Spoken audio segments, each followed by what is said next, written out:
अस्सलामु अलैकुम। तुम दुआ मांगो, वो भी ऐन तहज्जुद की घड़ियों में, और वो अर्श तक ना पहुँचे। ऐसा तो नहीं हो सकता। तुम्हें मुकम्मल होने के लिए किसी की ज़रूरत नहीं है।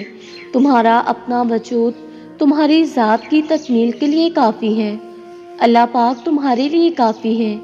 बस तुम्हें अल्लाह पाक की ज़ात से आशना होना है। जब तुमने उसको खुद में तलाश कर लिया, फिर इस दुनियावी सहारों, लज़्ज़तों को, रंगीनियों को यकसर भूल जाओगे। फिर तो बस तुम होगे, तुम्हारा रब होगा, और मोहब्बत भरा सुकून होगा, और फिर उसका सजदा होगा जो तुम्हारी तमाम तर परेशानियों को दूर कर देगा, जो तुम्हें फर्श से अर्श तक रसाई आता करेगा, जो तुम्हें रब की बारगाह में सुरखरू करेगा। और फिर तुम दुआओं की बेअदबी ये कहकर क्यों करते हो कि वो कबूल नहीं होती? क्यों दुआ मांगते हुए कबूलियत के वसवसों में खो जाते हो? क्यों थोड़ी सी देर पर अल्लाह की मसलहतों पर सवाल उठाने लगते हो? क्यों तुम्हें अल्लाह की रहमत से ना उम्मीद और मायूस होना पड़ता है कि आपको अल्लाह का वादा याद नहीं? दुआ करो, मैं तुम्हारी दुआ कबूल करूँगा। जब अल्लाह पाक ने कुरान पाक में कहा है कि हर मुकर्ररा वादे की एक लिखत है, तो फिर तुम परेशान क्यों होते हो?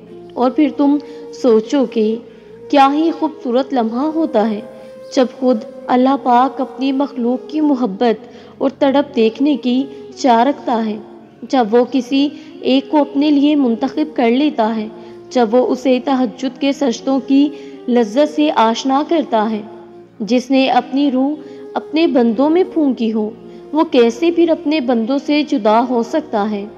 अगर सुकून भरी रातें अल्लाह के रूबरू गुजार ली जाएं, तो आजमाइश वाली रातें जाकर गुजारनी नहीं पड़ती। जो लोग अमन और सुकून के दिनों में अपने रब से गाफिल नहीं होते, उनका रब उन्हें मुसीबत और आजमाइश के लम्हों में अपने कुर्ब से नवाजता है, तन्हा नहीं छोड़ता। अल्लाह रब्बुल इज़्ज़त से मांगो और बार बार मांगो।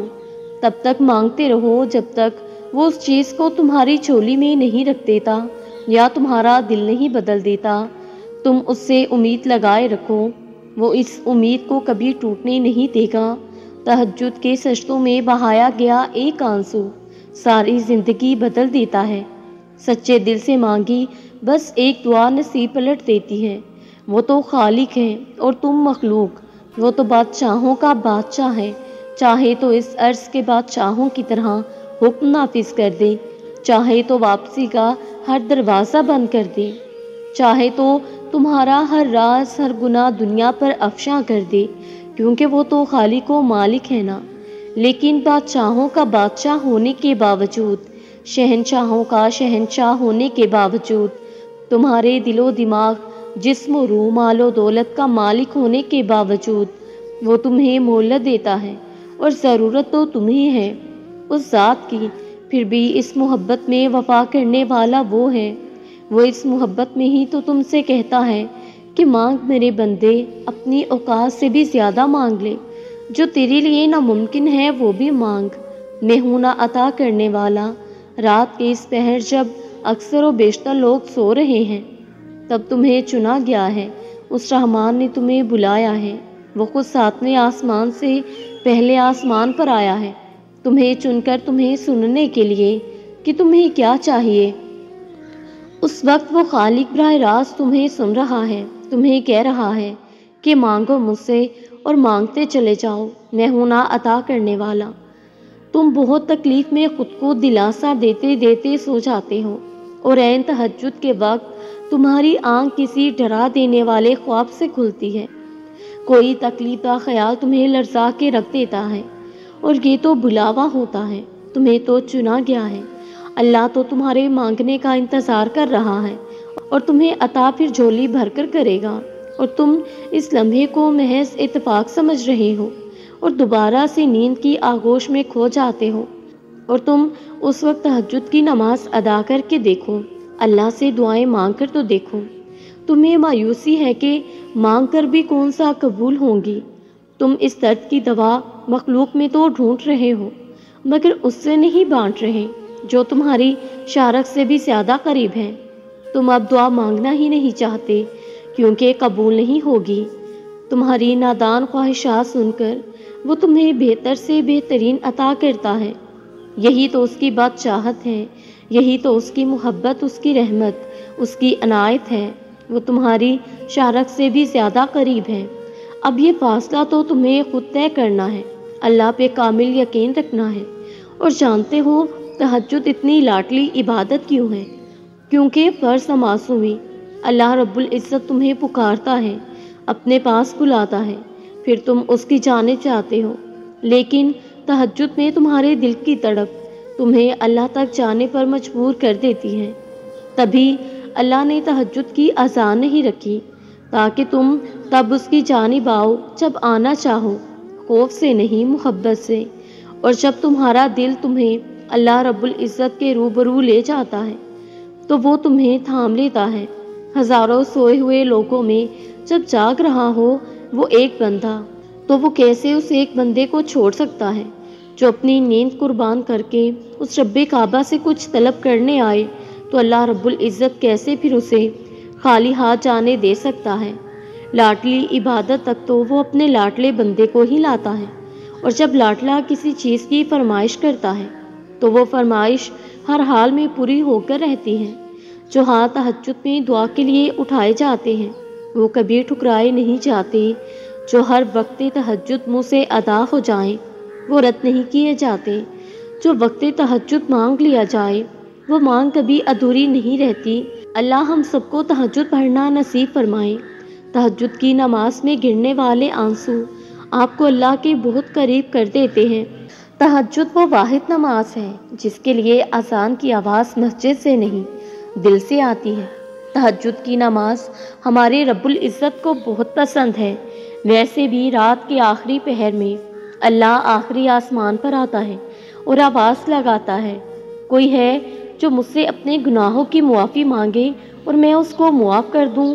کیا کوئی ہے جو بیمار ہو اور شفا اور تندرستی مانگے، میں اس کی بیماری کو دور کر دوں؟ کیا کوئی ہے جو رزق کا سوال کرے اور میں اس کی تنگ دستی کو دور کر کے اس کے رزق میں اضافہ کر دوں؟ دیکھو اللہ کتنا مہربان ہے ہم پر، لیکن ہم اس وقت سوئے ہوتے ہیں، پھر ہم کہتے ہیں اللہ ہماری نہیں سنتا۔ اللہ تو خود کہتا ہے مانگو جو مانگنا ہے۔ دیر رات کے پہر جب ساری دنیا نیند کے آغوش میں ہو اور آپ اللہ کی عبادت کرنے میں مشغول ہوں، وقت تہجد کا ہو اور کتنا پیارا منظر ہو، یہ تہجد پڑھنا ہر کسی کو نصیب نہیں ہوتا۔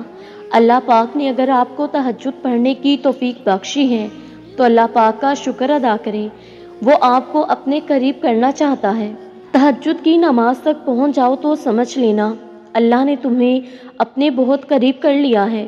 تہجد کے وقت اٹھنے والا بہت ہی خوش نصیب انسان ہوتا ہے، جو انسان اپنے بستر کو چھوڑ کر اللہ کی بارگاہ میں حاضر ہوتا ہے۔ آپ کی زندگی میں پڑھی گئی ایک تہجد کی نماز آپ کی پوری زندگی بدلنے کی طاقت رکھتی ہے۔ نماز تہجد ادا کرنا اللہ سے پیار کا ایک اور ہی الگ انداز ہے۔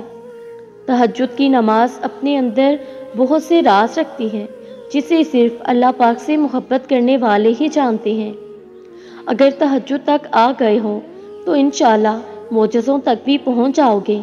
جن کے دل اللہ کی محبت سے بھر جاتے ہیں پھر اللہ ان کے لیے تہجد کو خاص کر دیتا ہے، اور خوشیوں کو اپنے حصے میں پاؤ گے جب تم تہجد میں سر کو جھکاؤ گے۔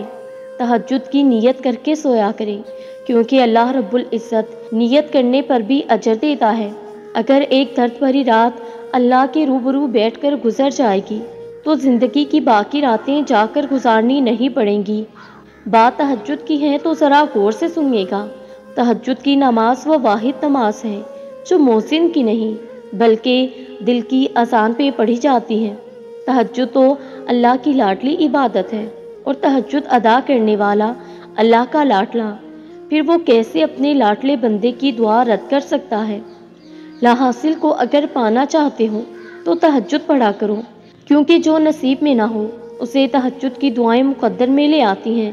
اور کیا یہ معجزہ نہیں ہے کہ رات کی تاریکی میں اللہ پاک نے تمہیں تہجد کی لگن لگائی ہے؟ तहज्जुद के अंधेरे में अल्लाह ने उनका राज छुपा रखा है। आधी रात को किया गया सजदा कबूलियत के इम्कानात बढ़ा देता है जो मुकद्दर में नहीं। तहज्जुद वो दुआ भी अर्श से कबूल करवा लाती है। रात में अल्लाह को लगाई हुई पुकार सीधा अर्श पर अल्लाह के पास पहुंच जाती है। दौराने दुआ आंख से बहने वाला आंसू प्राय रास्त अल्लाह से बातें करता है। जब बात तहज्जुद तक पहुंच जाती है फिर हर कहानी हकीकत बन जाती है।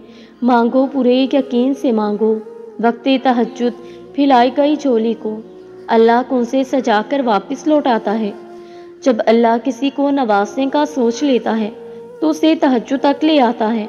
अल्लाह ताला तहज्जुद में की गई चाहत को कभी रद्द नहीं करते। अगर तहज्जुद में कोई ख़ास बात ना होती तो क्यों अल्लाह तहज्जुद पढ़ने वालों के लिए पहले आसमान पर आता, सिर्फ ये पूछने के लिए कि तुम्हें क्या चाहिए। अल्लाह ये दुआएं सातवें आसमान पर भी सुन सकता है, लेकिन फिर भी उनसे मुलाकात के लिए तशरीफ़ लाता है। अल्लाह तहज्जुद पढ़ने वालों को बहुत ख़ास रखता है। तहज्जुद में तकदीरें बदल जाती हैं, चाहतें मिल जाती हैं। जब कोई अपने अल्लाह से मांगने तहज्जुद में तड़पता है, अल्लाह ताला से दुआ करनी चाहिए कि वो हमें हमारी दुआओं की आफादियत से मायूस ना होने दें। आमीन।